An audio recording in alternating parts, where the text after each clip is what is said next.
Si vis pacem parabellum. Êtes-vous prêt à lui loger une balle dans la tête? Non, je ne crois pas que je le ferai. Très bien. Messieurs, cet établissement vient d'être désanctuarisé. Aucune restriction d'activité dans son enceinte désormais. De quoi as-tu besoin? D'armes. Beaucoup d'armes.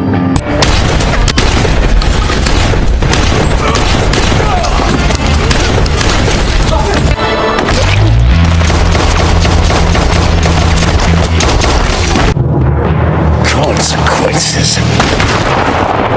L'atmosphère était remplie d'électricité alors que Dillon, représentant la table haute, affrontait Winston, l'incarnation de New York, dans un échange où les enjeux étaient plus que élevés, il ne pouvait ignorer sa défaite. Winston, faisant preuve d'un calme glacial, fit une offre à Dillon, laisser le Continental entre ses mains. J'ai servi et j'ai été un exemple d'ordre et de stabilité pour notre société pendant 40 ans. Mais je réaffirme ma loyauté envers la Grande Table.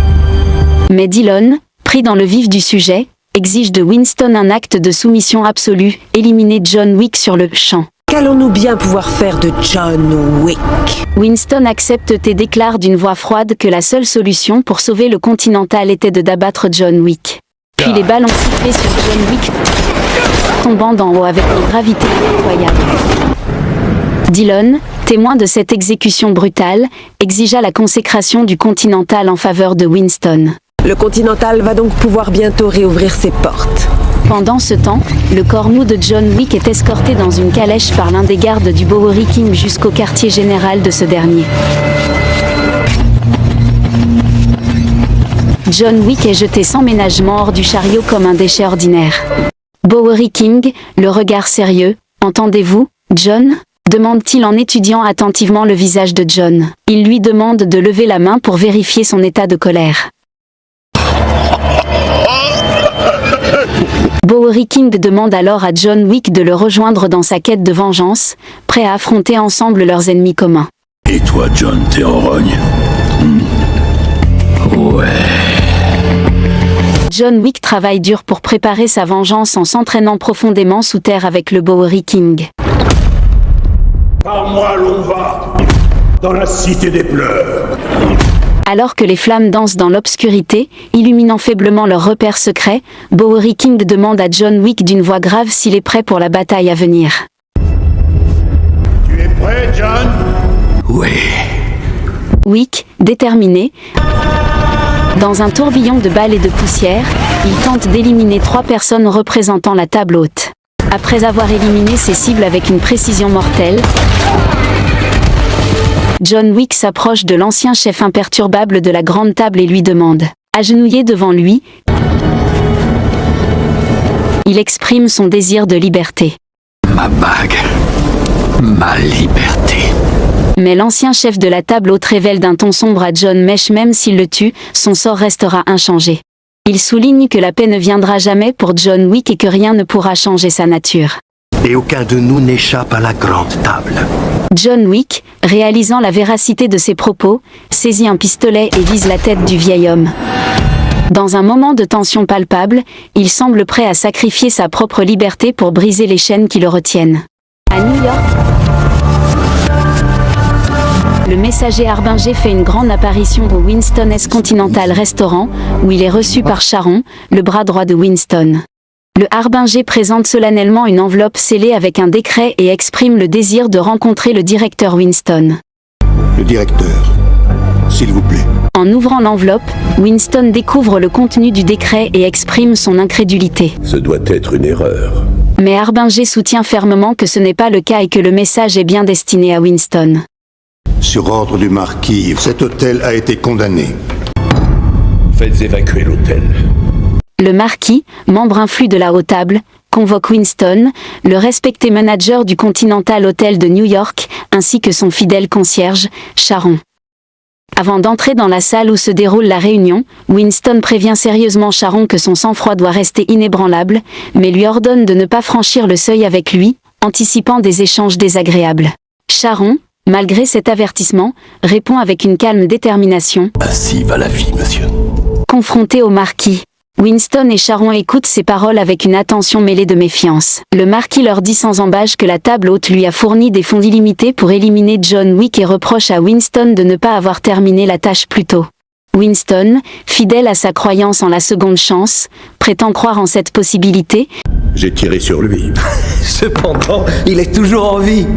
Mais le marquis réplique avec une froideur implacable, déclarant que la seconde chance n'est qu'un refuge contre l'échec. Suspendu de ses fonctions par le marquis, Winston est déclaré excommunicado Désormais, vous n'êtes plus New York. Vous êtes excommunié, monsieur. et contraint de réduire en cendres sa cachette, le New York Continental.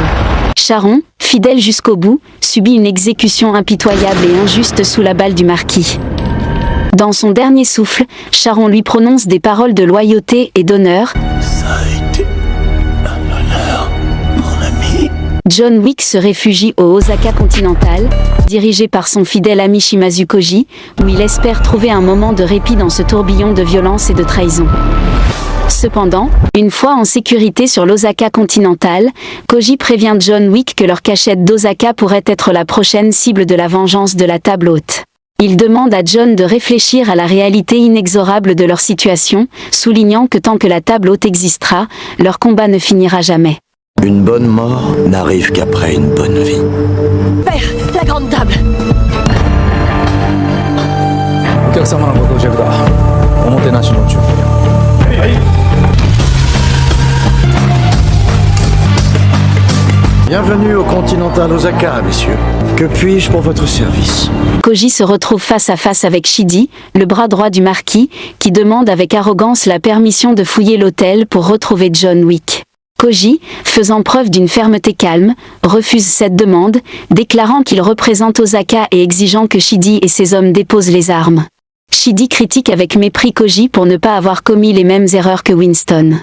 Mais Koji répond avec une autorité implacable. L'idiot parle, le lâche se tait, mais le sage écoute. Lequel vas-tu être? Bonjour, mon vieil ami. L'intervention de Kane, ancien allié de John Wick, n'apaise pas la tension. Il supplie Koji de céder pour éviter une effusion de sang inutile, mais il reste catégorique, rappelant à Kane le sens de la fraternité et exprimant sa solidarité avec John Wick. Ça suffit. Sur ordre du marquis de Gramont, cet hôtel vient d'être désacralisé. Provoquant ainsi un violent affrontement entre les hommes de Koji et les hommes de Shidi, plongeant le Continental d'Osaka dans le chaos et la violence. ¡Mátenlos a todos!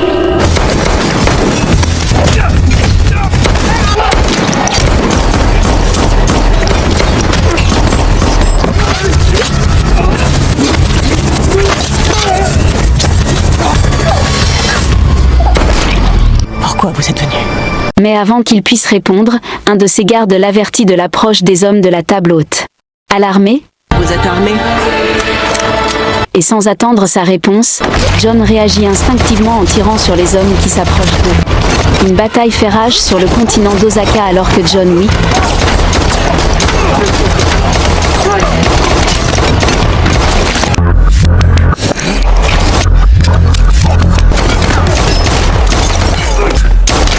Akira.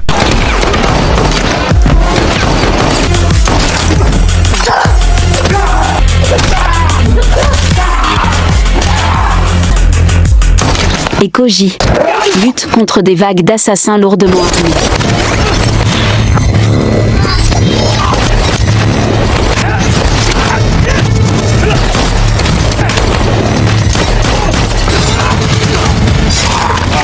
Kane nonchalant prend son temps pour manger. Ignorant les appels à l'action de Shidi. L'aveugle, fais ton boulot. Il finit par rejoindre la bataille, démontrant son expertise avec une efficacité époustouflante.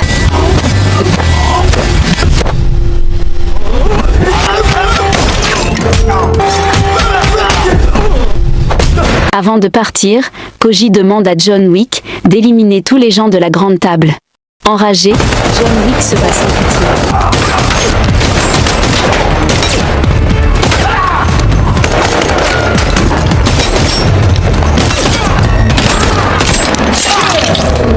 jusqu'à se retrouver face à Kane dans une bataille brutale mêlant des tirs.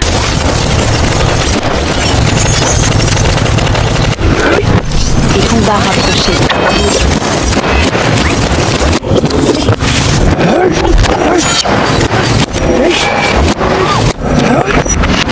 Alors que leur duel atteint son paroxysme, un chasseur de primes nommé Monsieur Nobody intervient, interrompant leur lutte. Jugeant insuffisante la mise à prix actuelle sur la tête de John, annoncée par la haute table à 20 millions de dollars, Nobody n'ose protéger temporairement John tout en lui conseillant de rester vigilant. Koji refuse de dire à Kane où se trouve John Wick. Kane insiste, le menaçant. Le loyal Koji attaque à plusieurs reprises au nom de son ami John.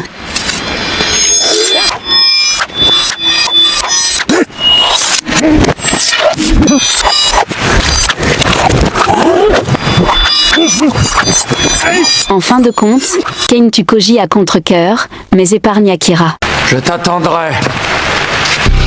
John Wick retourne à New York et rencontre un Winston vengeur sur la tombe de Sharon. John Wick présente un objet à Winston et il demande « Qui est-ce » ? Le marquis de Gramont. Il n'a été mis à cette place qu'en donnant la garantie d'arriver à te tuer. Où puis-je trouver cet homme? À Paris. Mais Winston explique que la table haute la remplacera et conseille à John Wick de tuer le marquis d'une manière intelligente, offrant appel à une vieille tradition de la table haute et défier le marquis en duel. Dans ce duel, si John gagne, il sera libéré de toutes ses obligations envers la table haute, mais il ne peut exiger un duel qu'au nom d'une famille criminelle. Pour ce faire, John se rend au siège berlinois du syndicat du crime Ruska Roma, avec lequel il a rompu tout lien, pour demander sa réadmission. Là, il rencontre un prêtre et demande à voir Piotr, mais est accueilli par une volée de coups de feu du prêtre. John Wick, réveillé et ligoté, est torturé. Блудный сын вернулся. Jonathan Wick. Sa sœur adoptive Katia le salue. Elle dit à John Wick que leur père adoptif Piotr a été tué par Kia Arkan à cause de ses actions. Réalisant qu'ils ont un ennemi commun, John Wick demande à Katia de le laisser tuer le tueur Kia Arkan, et c'est l'heure de la vengeance. Katia demande à Klaus d'emmener John Wick à Kia Arkan. Ce dernier gifle John Wick à 2 reprises en signe de respect. I am Klaus. I am Klaus. Klaus emmène ensuite John Wick voir Kia Arkan, suivi d'une lettre adressée à ce dernier au nom de Katia. Monsieur John Wick, en personne. On dirait que vous m'attendiez. Pas moi. John? Comment vas-tu? Kane s'approche également de la table, augmentant la tension. Il blâme John Wick pour être responsable de la mort de leur ami Koji. Kia Arkan, voulant tuer John Wick, est confronté à Kane, qui pointe une arme sur lui, se souvenant de l'accord qu'il a conclu avec le marquis. Malgré l'insistance de Kia Arkan, Kane frappe la table pour montrer son désaccord. Kia Arkan est alors informé de l'arrivée de Nobody qui est déjà là car il traquait John sur ordre du marquis. Kane, Kia Arkan et Nobody veulent tuer John, alors Kia Arkan suggère de jouer au poker pour décider du sort de John. Kia pose une question à John Wick. Qu'en est-il de vous, monsieur Wick? Je suis venu vous tuer, vous. Alors que la partie de poker bat son plein, Kia triche pour obtenir un avantage, qui sera dénoncé par John Wick et Ken. Arkan le vent, John Wick le surprend en lui tranchant la gorge avec une carte, provoquant un violent affrontement.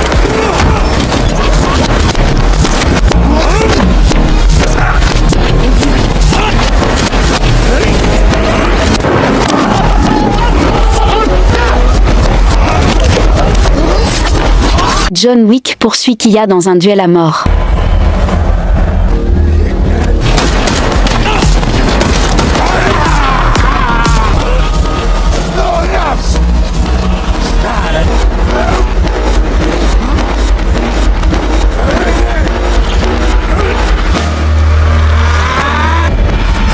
Avec l'aide de Kane et Monsieur Personne, John parvient à tuer Kia, lui arrachant les dents pour prouver sa victoire. De retour avec des preuves, John Wick apporte les dents de Kia à Katia, rétablissant ainsi son statut dans le gang. Il prête alors serment selon la tradition familiale et devient membre à part entière. Твоя жизнь. Моя жизнь. La Ruska Roma te soutiendra dans ton défi. À Paris, John Wick et le Marquis fixent les paramètres du duel lors d'une rencontre tendue dirigée par le Harbinger, un émissaire de la table. Le duel meeting aura lieu à Paris à 6h30 au Sacré-Cœur. Le Marquis assigne Cain réticent à un duel, et le Harbinger prévient que John Wick et le Marquis seront exécutés si l'un d'eux ne se présente pas à temps. Convaincu que John Wick est un homme sans but, le Marquis est déterminé à l'aider à trouver la mort qu'il recherche. Il n'y a que John Wick. Et c'est celui qui va vous tuer. Tous les chasseurs de primes se préparent à traquer John Wick pour la prime de 26 millions de dollars.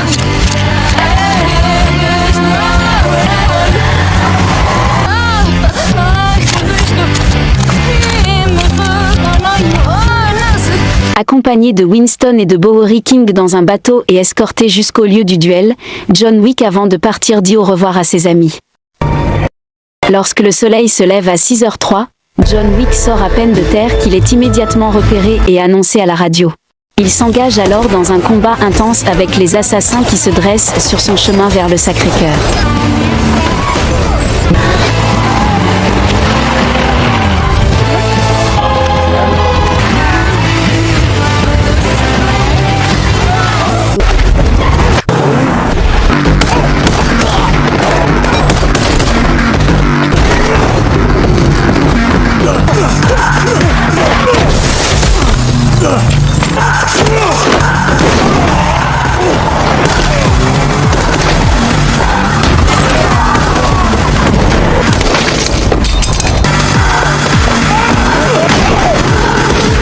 Le Marquis, voyant que John Wick résiste toujours à ses attaques, en colère et voyant la situation lui échapper, le Marquis jette son téléphone portable par terre.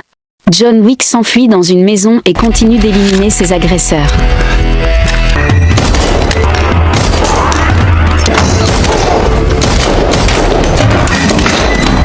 Et John Wick continue d'éliminer ses poursuivants comme à son habitude.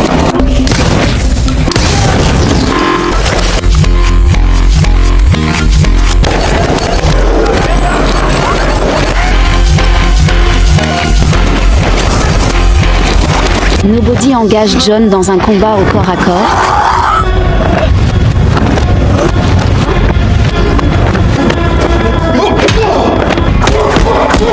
Au cours duquel John prend le dessus. Lors de leur confrontation, John empêche Shidi de tuer le chien de Nobody, ce qui pousse ce dernier à abandonner la poursuite de John Wick. John saute ensuite d'un immeuble de 3 étages sur une voiture. Regardant sa montre et voyant le temps s'écouler, John Wick s'approche du Sacré-Cœur, mais est stoppé par les agents du Marquis, qui l'empêchent d'atteindre le sommet, ne lui laissant que 3 minutes pour atteindre son objectif. Puis des coups de feu se font entendre.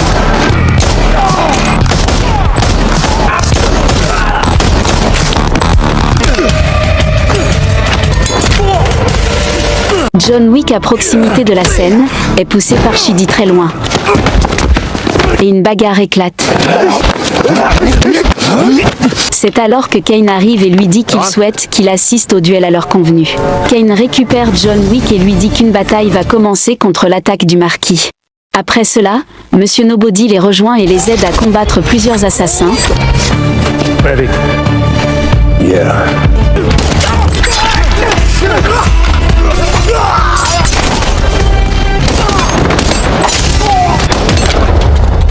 Dont Shidi, que John Wick combat en premier. Cain se combat aussi Shidi,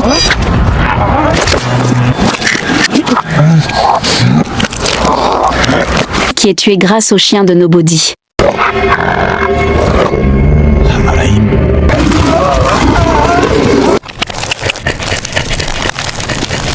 Cain poignarde John Wick au poignet droit, l'empêchant d'utiliser sa main droite pendant le duel. Rue Foyatier, ils atteignent le sommet juste à temps pour le duel. Le Marquis, étonné et impuissant devant l'arrivée opportune de John Wick, et le messager Harbinger, les voyant, disent qu'il est temps de commencer.